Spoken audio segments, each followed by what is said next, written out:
एकलव्य को महाभारत के प्रमुख पात्रों में से एक माना जाता है।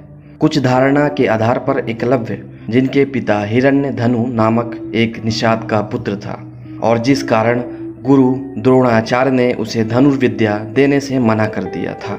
इसके अलावा द्रोणाचार्य अर्जुन को विश्व का सबसे बड़ा धनुर्धर बनाने का वचन भी दिया था। इसी के कारण द्रोणाचार्य ने एकलव्य को शिक्षा देने से मना कर दिया। इसके बाद एकलव्य ने अपने हाथों से द्रोणाचार्य की एक मिट्टी की प्रतिमा बनाई और उसे ही अपना गुरु मानकर उनके सामने धनुर्विद्या का अभ्यास करने लगा और धीरे धीरे धनुर्विद्या में निपुण हो गया। तो आइए जानते हैं महाभारत के इस अद्भुत पात्र के बारे में। आखिर किस कारण भगवान कृष्ण ने इनका वध किया। द्रोणाचार्य को इस बात का पता चला कि एकलव्य अभी भी धनुर्विद्या सीख रहा है, तो वह एक कुत्ते के साथ वन में गए जहां एकलव्य अभ्यास करता था। कुत्ता एकलव्य को देखकर भौंकने लगा, तो कुत्ते के भौंकने को एकलव्य ने अपने बाण से कुत्ते का मुंह इस तरह बंद किया कि उसे कोई नुकसान भी नहीं हुआ और उसका मुंह से भौंकना भी बंद हो गया।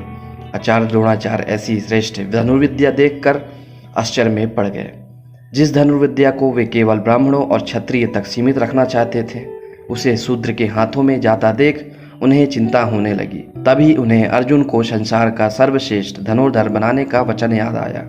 द्रोण ने एकलव्य से पूछा कि यह धनुर्विद्या कैसे सीखी। एकलव्य ने जवाब दिया, आपसे आचार्य। एकलव्य ने द्रोण की मिट्टी की बनी प्रतिमा की ओर इशारा किया। द्रोणाचार्य एकलव्य से गुरु दीक्षा में उसके हाथ का अंगूठा मांगा। एकलव्य ने अपना अंगूठा काटकर गुरु द्रोण को बिना कुछ कहे दे दिया। इसके बाद वे अपने पिता हिरण्यधनु के पास गया। एकलव्य के पिता श्रृंगवीर राज्य के राजा थे। उनकी मृत्यु के बाद एकलव्य इस राज्य का राजा बना।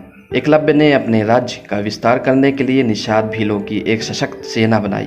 प्रचलित कथाओं के अनुसार एकलव्य श्री कृष्ण को शत्रु मानने वाले जरासंध के साथ मिल गया था। जरासंध की सेना की तरफ से उसने श्री कृष्ण की नगरी मथुरा पर आक्रमण भी किया। एकलव्य ने यादव सेना के अधिकतर योद्धाओं को मार दिया था। जब ये सूचना श्री कृष्ण के पास पहुंची तो वे युद्ध करने आ गए। श्री कृष्ण जानते थे अगर एकलव्य को नहीं मारा तो महाभारत युद्ध में वह कौरवों की ओर से लड़ेगा, जिससे पांडवों की परेशानियां बढ़ सकती हैं। जिसके बाद श्री कृष्ण और एकलव्य के बीच युद्ध हुआ और श्री कृष्ण ने एकलव्य का वध कर दिया। एकलव्य के वध के बाद उसका पुत्र केतुमान राजा बन गया।